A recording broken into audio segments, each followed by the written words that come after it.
should be ready. So hi everyone, my name is Irene. Today we're going to talk about machine learning. There's a lot of maths usually involved in this, but I'm not gonna talk about a lot of maths because I know it scares loads of people off, and this is just an introduction. So I'm a full stack software developer, but I finished my degree last year, and a lot of my third year was based on machine learning. So I did a project on machine learning and I did an internship as well. So I had my chance to play a bit with it and deep learning as well. So today I'm just going to take you through an introduction of where I learned. So we're going to go through the definition of AI and machine learning, and we'll look at why they're not exactly the same thing, although they're always put together, like one is used when people actually mean the other one. Then we'll go through a couple of machine learning algorithms, just the main ones. We'll look at some applications, and as you probably know, there are many applications of machine learning. And then we'll do a quick example in PHP. Usually I run my examples in Python because that is one of the languages preferred to write machine learning algorithms and to do data science in general. But I found a PHP library that does machine learning as well, so we'll see how that goes.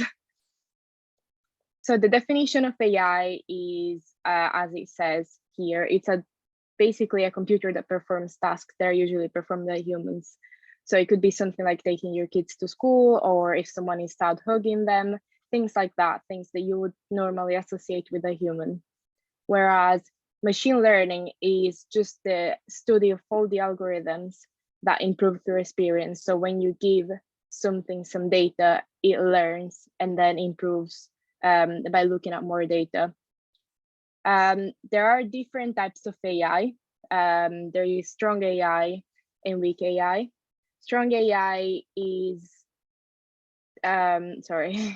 is definitely the strongest one. So we associate that to something like hugging someone when they're sad. It's a complete experience kind of algorithm. Whereas weak AI performs one single task, but it does it really well.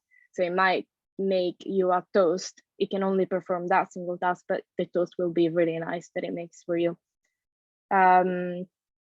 So yeah, there's that difference within AI as well. We have strong and weak. The one that we usually see in movies is a strong AI because it's like the complete experience, whereas weak AI we have already going around. So why is AI such a buzzword now? It's been around since a very long time, even before 2004. Studies were being done by researchers, and there was a lot of intention to develop a computer that could think. But lately in the latest years, there's been such an amazing, let's say, companies where got really interested in it. And people usually assume that this is the start of machine learning and AI, but it actually isn't. Why machine learning and AI and deep learning in general are so big right now is because we have achieved a point in technology where computers are really good. They're fast. They can load loads of data very fast, and they have a very high performance. And we also have something very important, which is the amount of data. Without data, you can't really train a machine learning algorithm, a deep learning algorithm. You need loads of data to train this.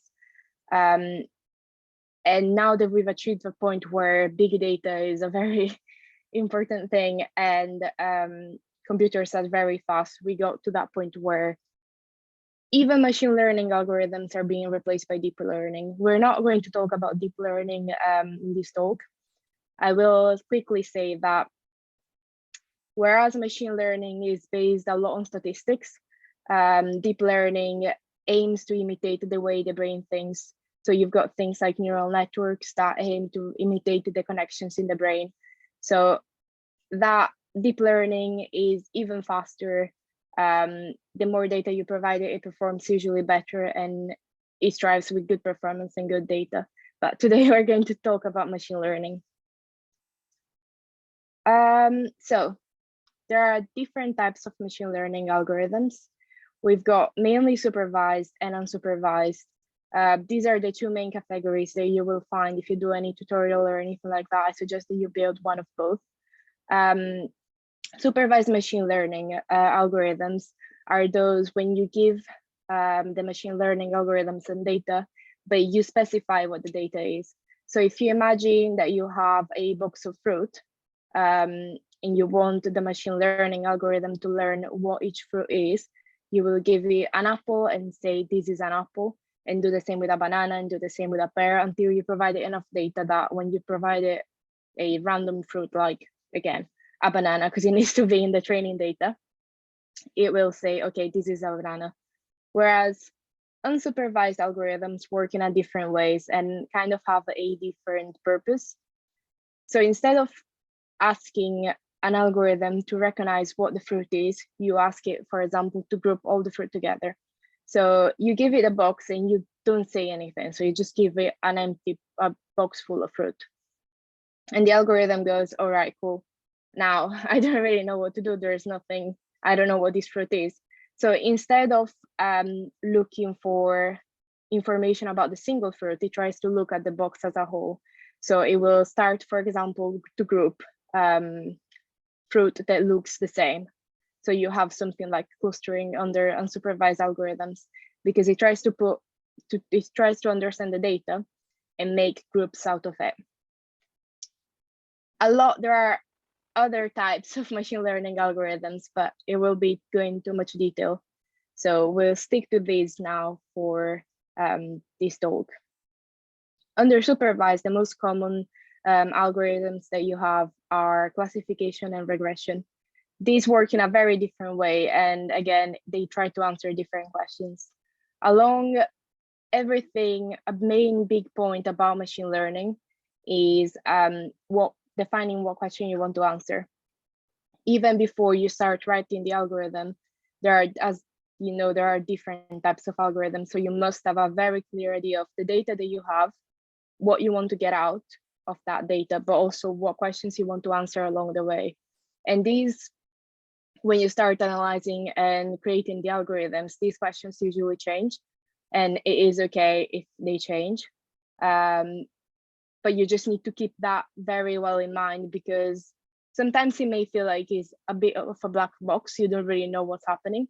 But if you've got the question and what you're trying to achieve in mind, then it makes a lot of the process easier to understand. So going back to the different types of algorithms, we've got classification and regression under supervised learning. Classification is basically when an algorithm classifies things after learning about their features. So if you think about an email spamming algorithm, they use machine learning to understand that they might have some features within the body or in the title or even in the email from which the email was sent from, that say, okay, maybe this is spam, and other features, when these features are missing, they say this is not spam. So this is how spam in your email works. And yeah, it works very well. So it's doing a good job. It is used for other things as well. Again, for example, in the example of the apples, you can classify and put all the apples together. Or in the example of the bananas, you can classify and put them all together out of that big box. So you can use it again just to separate classes. And this is very useful, for example, when you've got a medical training data set and you want to understand whether a person has cancer or not.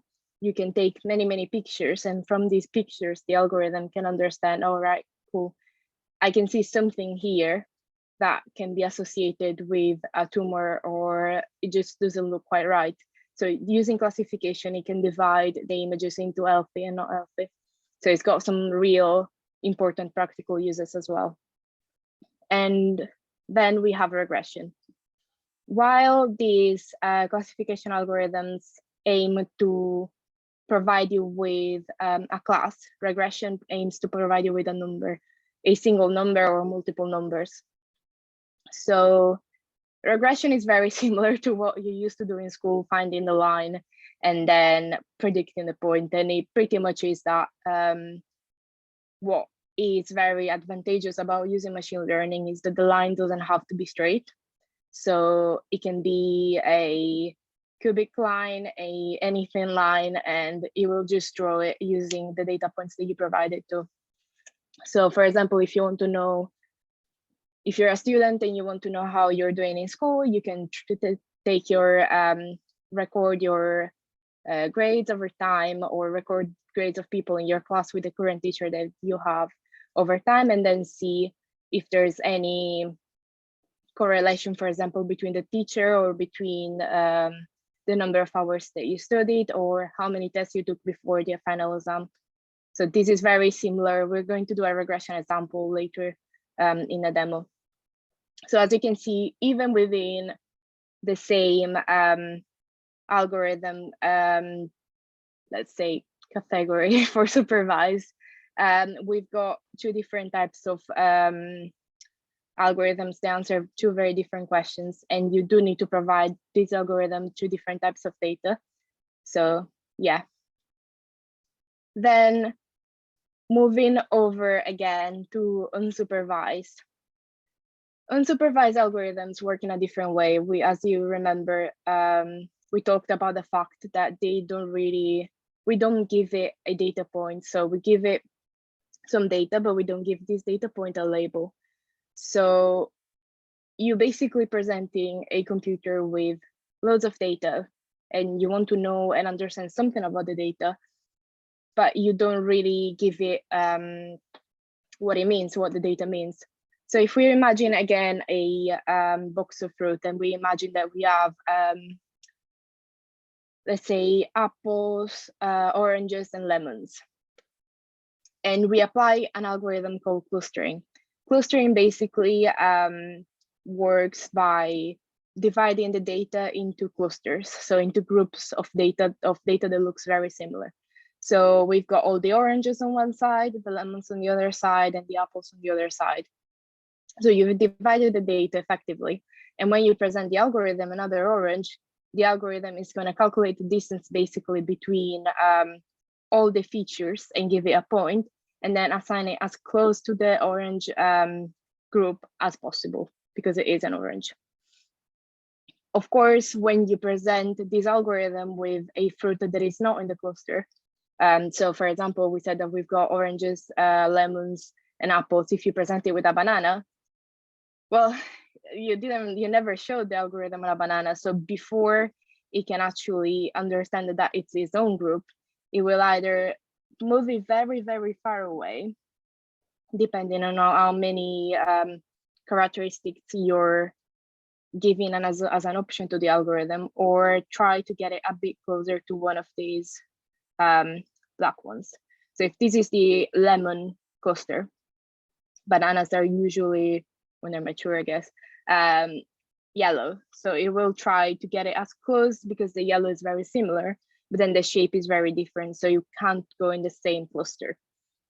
So yeah, this is a tiny overview of machine learning algorithms. What is interesting is when you then present a clustering algorithm with something that is in between two clusters, then it either needs to decide that it is very strongly associated with one of them, or it will just put it in the middle. So if you think about tangerine, for example, it is orange, like an orange, but it's not as big as an orange, and maybe there are some different textures as well. But it doesn't look exactly like an orange. We could say maybe that the size is similar to a lemon and not as close to an orange, but the color is definitely one of the orange. So it will probably place it into that tiny data point there.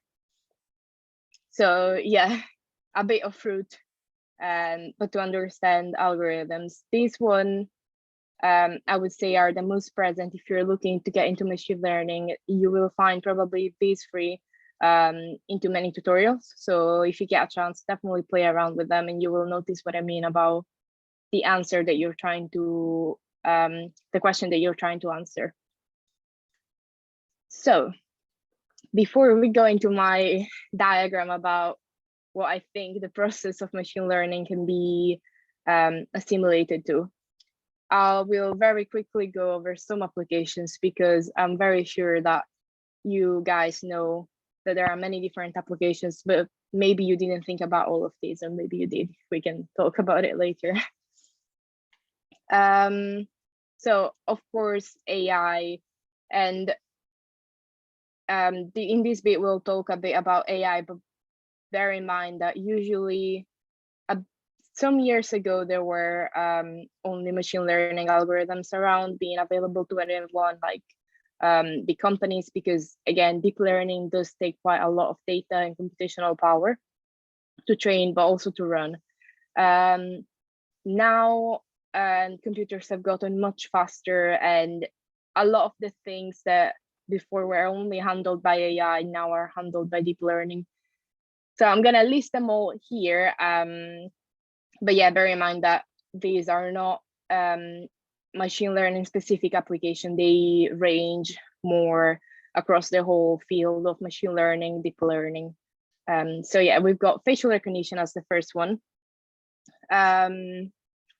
This is really cool because if you look at your phone right now, potentially, if you've got one of the latest phones, then you'll be able to unlock your data and everything only by looking at the phone, because it recognizes the shape of your face and then assigns it, works out patterns in your face and can then recognize it. So it's pretty cool.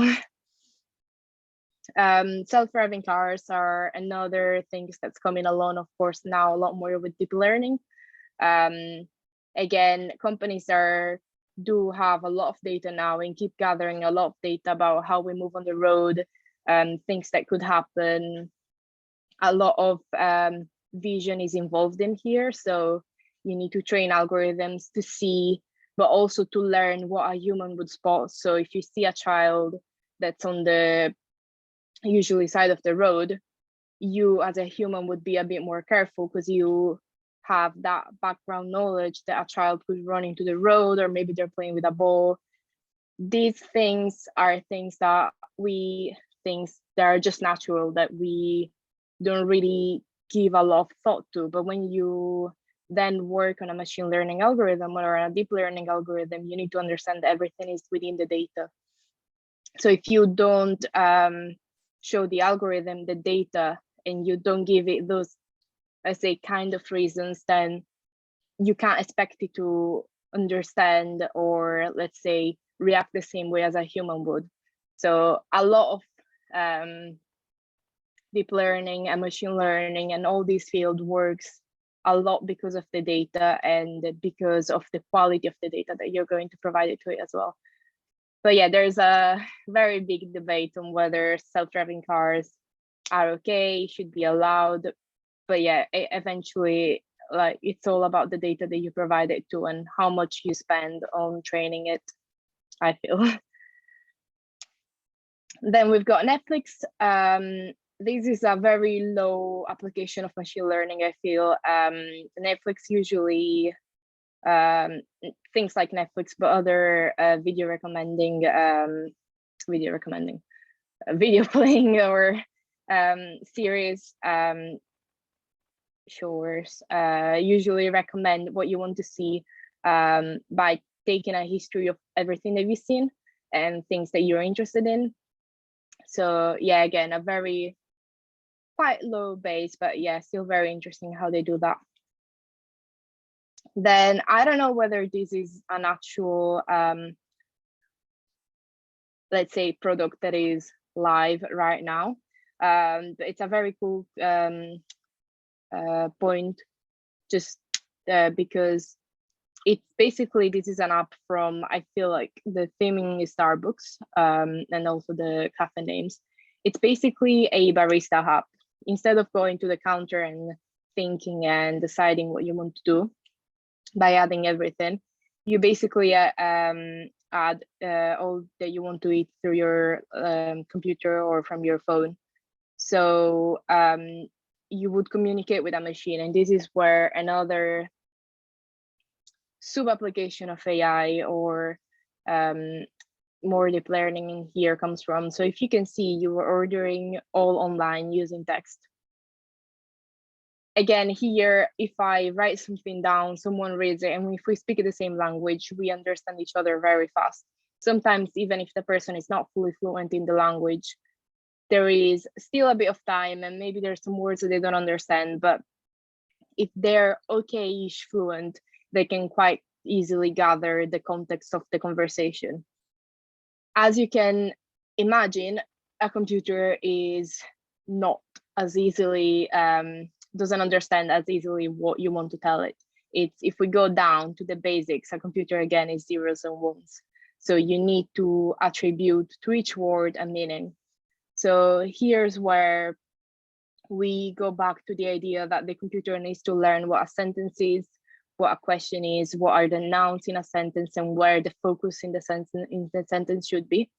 So obviously, in where can I get a triple tall latte, please? You as a human, you eliminate the can I get a and then please. Well, the please will be nice, but when you're processing the information and then doing the job, you usually care about the triple tall latte.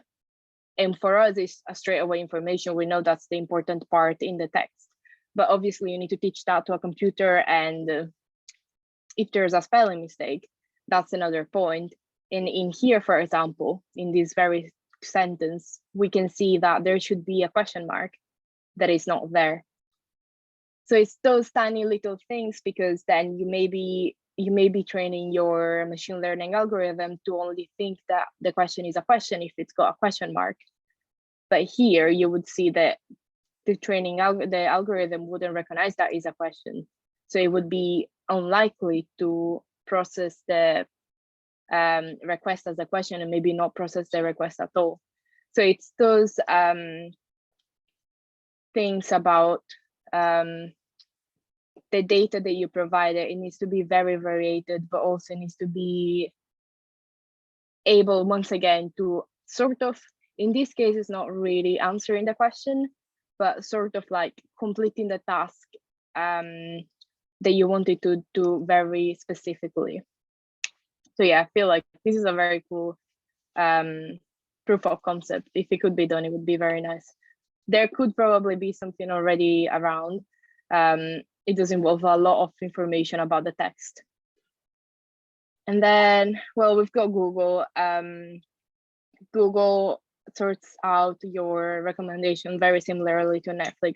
So if you're very interested, for example, in learning JavaScript, and then you look for information in coding in general, if you look down, and you've studied for JavaScript, for example, for a very long time, if you look down the list, you will see that probably the first thing that recommends to you, for example, if you're looking for finding index in array, it will be JavaScript, because it basically recognizes that there is a pattern in your search history and then try to help you out by giving you recommendations of things that you looked at.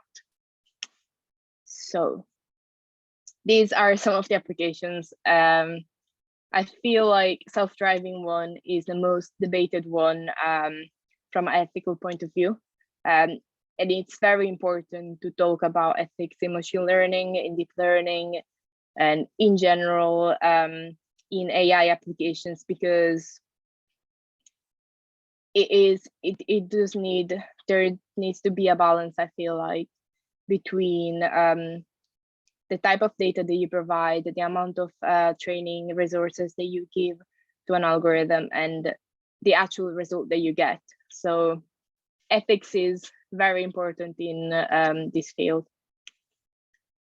So now I present you with a very bad and messy looking diagram.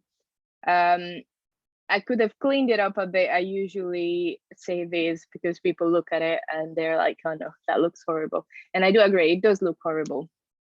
But I feel like the ugliness of this graph kind of represents the whole process, not in the fact that it's ugly, but it is a bit messy. And sometimes you need to iterate and go through the same processes again and again.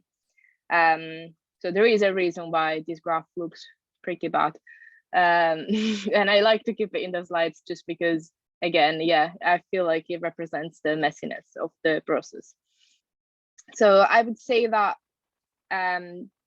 the process in general to train a machine learning or even deep learning at this point algorithm is divided into three main points. You've got the data, which we've been talking about a bit, then the actual learning, and then the prediction stage. The data stage is, we've talked about it a bit, but it's basically when you record your data and then you need to think with the data that you recorded about the quality of quantity. So if you try to play around with machine learning a bit before, or even if you're just new and you just looked at a couple of videos or maybe read an article, you probably will have noticed that the main thing that people very often highlight is that you need a lot of data. And that is very true. You need very, very large amount of data. But what they usually don't focus on as much, I feel like, is the quality of the quantity of the data. So if you remember our classification example from before, we said that we've got two classes. We've got the class of scam emails and of, let's call them normal, healthy emails. In this example, we only really need two classes in our training data. We need loads of emails that are scam emails and loads of emails that are healthy emails, normal emails. The problem when you've got, obviously with only two classes, it's quite easy to distinguish between them. The problem arises when you've got loads of data for one class and not enough or very little for the other class. Because some algorithms at that point obviously get to know the class with a lot of data very well. So they'll be able to list all the features and everything like that. But they don't have a lot of data about the other class. So they won't be able to understand, for example, in the emails, track a pattern where this email at this domain is an healthy email. So what can happen is that the algorithm, not always, but over predicts the scam emails, because it's very used to seeing scam emails without being shown loads of healthy emails. So obviously with two classes, you can kind of see why this is a bit less present. Obviously, if you present to an algorithm an email and it doesn't have a weird looking address or it doesn't have any weird looking body in the email, it's very likely that the algorithm will be like, yeah, okay, it doesn't have that, it doesn't have that, it doesn't have that, it must be an healthy email. The problem is when you've got many classes and not enough data in loads of those classes. It's when, for example, you can get the orange being classified as a tangerine because it looks very similar. It's not that, but that's the closest that you can get. So yeah, there must be a balance between the quantity of the data and the quality of the data. And in some examples, in some papers that researchers have worked on, sometimes you can see people rebalancing the type of data. So if they have loads of scam email kind of data and normal emails, they don't have loads.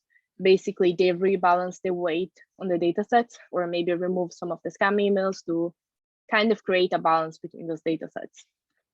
So yeah, if you start working on machine learning, usually the training / learning data sets that are out are very, very good because they're balanced. Obviously, they're there for people to learn, but do keep an eye on, for your own interest as well, do keep an eye on the quality of the quantity of the data.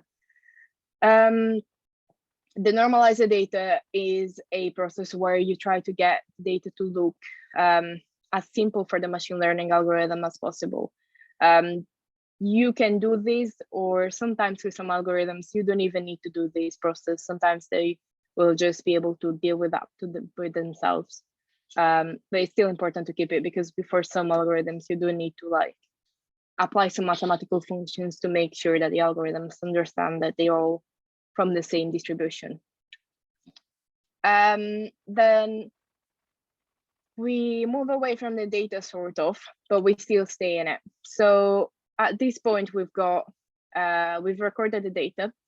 We know that the data is has a good quality and is loads of data, so we can work with it. We decide that we apply the mathematical functions to make it look good for the algorithm. At this point, we need to think about the actual process. So an algorithm needs to learn, a machine learning algorithm obviously needs to learn, but you also need to understand whether it's producing good data and whether there are some things that need to be adjusted or some things that need to be changed. So we usually divide the data into training and testing set. The testing set, you move it away and you don't touch it until you get to the prediction stage. So it's very important that when you're working on machine learning algorithms, you do not touch the testing set while you're learning, because if you do, you'll be using the testing to learn. So you won't have anything to understand whether your algorithm is actually performing well or not. So we move away the testing set and we keep the training set only. With this training set, we need to look for in general, we need to look for a mathematical model or again, a machine learning algorithm that answers the question that we're trying to answer. So you go down a sort of list of machine learning algorithms that you identified as answering the questions that you want, but also performing well on your type of data set. Other things include, for example, how much computational power they need. They might be the best algorithm to answer your question, but maybe they need loads of computational power, so you won't be able to run it on your machine. So that's something else that you need to keep in mind. So you probably at this point make a list of algorithms that you can run your data through. And then you can also run it on multiple of them and then decide which one performs better with your data. So again, this is the step of evaluating and adjusting iteratively. Some algorithms have some parameters that you can set and see how the algorithm is performing and how much they're learning. Others don't really, because they don't need them. Maybe they're very simple. So this step includes the fact that you need to understand which algorithm performs better for your data, but also within that single algorithm, maybe you need to adjust some numbers or some information about them that you, when you change, it makes a difference in the way the algorithm learns. So this step is really there is no most important step, but the most important from a answering the question point of view. The data is necessary and it's very important to get to this step, but in this step you understand how to answer the question, whether you do need to change your question because maybe the data that you have is not enough, or maybe the question actually is implicitly answered within the data, so you don't even need to run an algorithm. There is times when you look at the data and sometimes you just apply a very simple mathematical function and you can see the pattern already. So you find out that actually through analyzing and normalizing and cleaning up the data and dividing it into training and testing set, actually, I don't really need to understand anything more about this data. So this step is very important to basically see where you are and where you're trying to go and try to kind of work along that line. Then at this point, after you've done all your learning, you've got a machine learning algorithm that you know that works. You've done all the training using your training set, so the machine learning algorithm knows some information already.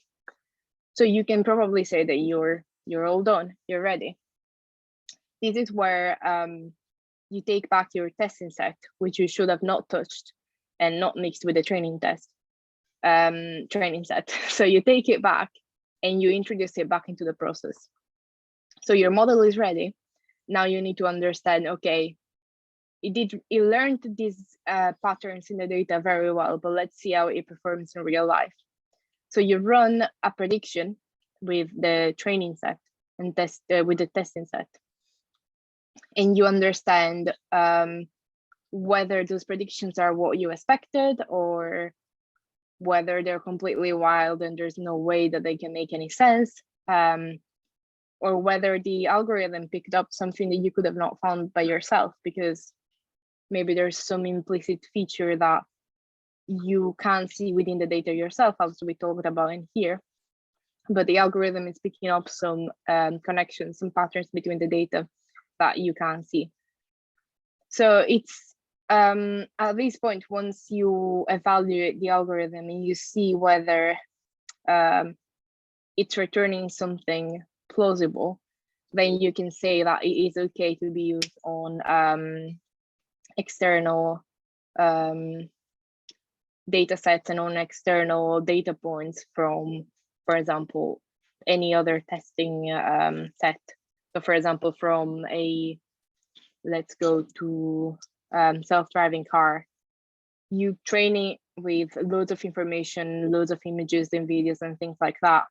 At one point, you run your test, obviously, and you understand whether that's what you would have done, or whether over time the algorithm reacts to, for example, children crossing the road, or cars stopping, or lights turning red.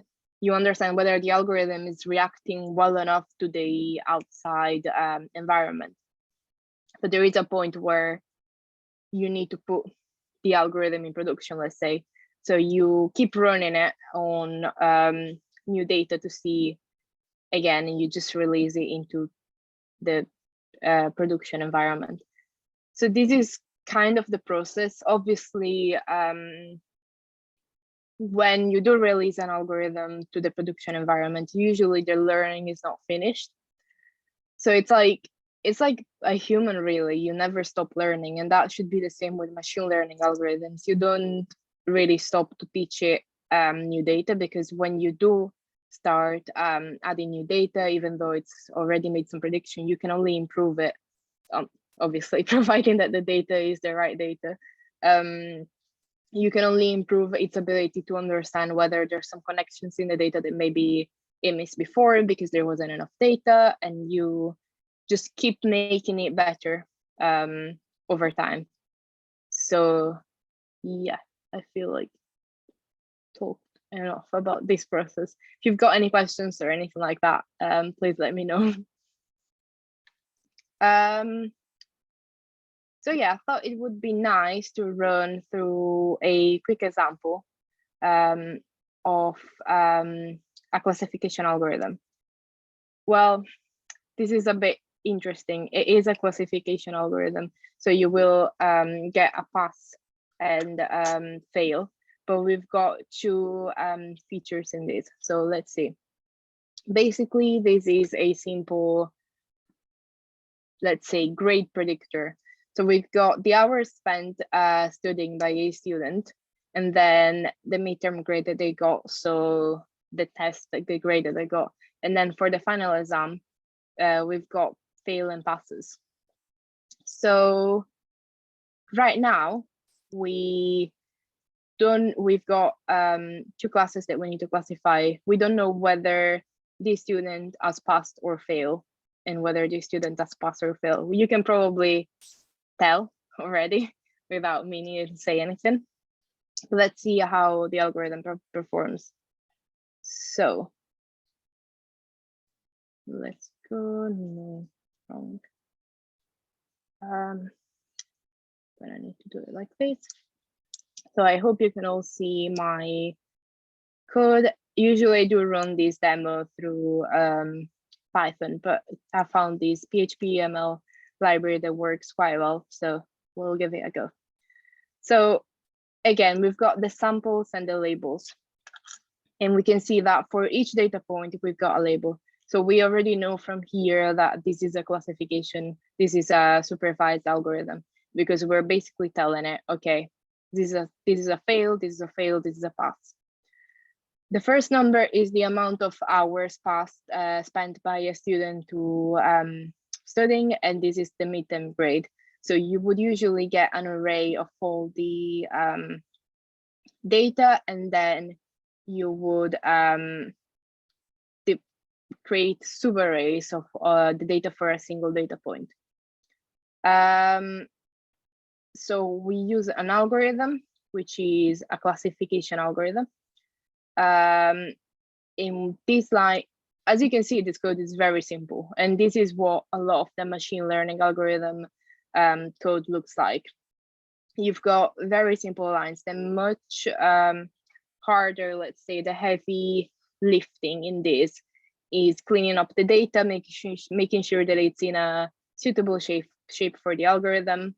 Obviously, with this very simple example, we already see the shape. It's quite simple to define, but when you've got a lot of features in your data, you also need to decide whether they're worth keeping or whether you could just eliminate them. So very easy code writing, a bit harder to process the data, clean it up, make it suitable for the algorithm. So this line is basically saying, okay, get all the samples from the data and train it. So you use the sample and the labels to understand that there is a connection between these and this and this and all of them. Then we simply predict them. Basically, this would be our testing set. We do know that this is going to be a fail very likely, and this is going to, sorry, the other way around, this is going to be potentially a pass, and it's going to be a fail. You will have these labels defined somewhere when you do divide these, the training and the testing set. So if we look at it now, the first one is a pass and the second one is a fail. So the algorithm has decided with this very little data that it draws a line basically at some point between 4 and 50. And as we can see, that is a pass and that's a fail. So, and that 20 is a fail, even though there's 2 hours of studying, but then a 5 turns out to be a pass. So it basically draws a line between these data to understand, okay, maybe somewhere between here, it's between the pass and fail. And we can see that the point is probably around here somewhere. We can also see from this data that the number of hours that you study makes a difference, but not as much as your grade does. Because this then basically seems at least to be more significant than the 7 hours spent studying here, even though the 7 hours is the highest one in this data set. So if we tweak the data a bit and maybe put 12, sorry.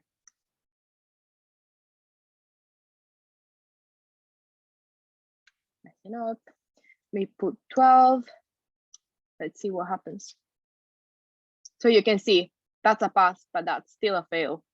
So what this means, it means that in this very limited data set, we've given more weight. And as you can see, there is definitely a lot more of a range of midterm grades compared to what we have. If that's a 1, that's a 1, that's a 5, 6, 6 again, and that's a 2 again. So the range in the second number is higher than the range of the second number. The range in the first number is less than the range in the second number. So you're basically giving it more data points to go through and assign and understand. And if we have a completely different data set with a different labels and everything, a person that would have failed in this data set may pass in the next data set, which is why I really wanted to focus on the information that it's very, very important to have the good data set, to have representative data set over the population, to be aware that it is a bit of the, I don't want to say boring, because although this doesn't look very exciting, it is very exciting when you're writing proper big ones. The data processing is a bit of the hard lifting / maybe a bit boring part of the process, but it's more than essential to make sure that your algorithm is actually predicting something that is worthwhile predicting and that is correct. So yeah, if we, for example, now try to put that 120 and that to 1, let's see what happens. So you see, yeah, that's a pass and that's a pass. So it's basically assuming that it doesn't matter how much time you spend studying, it matters what you get in your midterm grade, and that will be a high predictor of what you get in your final exam, which I guess that makes sense. So from a student point of view, that could make sense. But yeah, this is just an example to see how important the data is. If we go back to the presentation, maybe, don't know, or maybe no, let's see.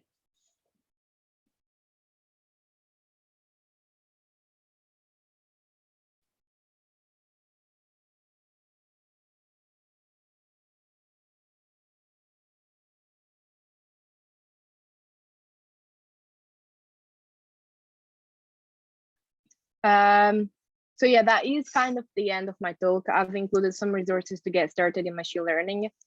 I've included mainly PHP resources here. This is the library that we've just used. It looks good, but there's also Rubik's.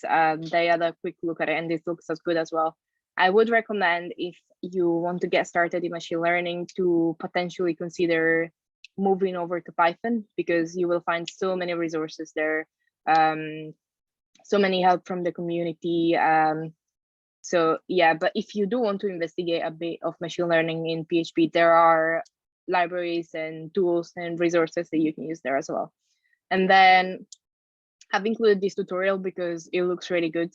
Basically, you analyze tweets, what people are feeling in tweets using machine learning. So it is a pretty cool project if you're trying to get started. Another resource that I would recommend if you're interested to sort of learn but also compete is Kaggle. Many people get started in there, learn loads of information, and then you can start competing and analyzing data sets, and you at that point it's very evident why you need to do data processing, because competitions are based usually on the algorithm that runs maybe the fastest, but also that produces the best amount of data. So you are very inclined to think about how your algorithm thinks, if that makes sense.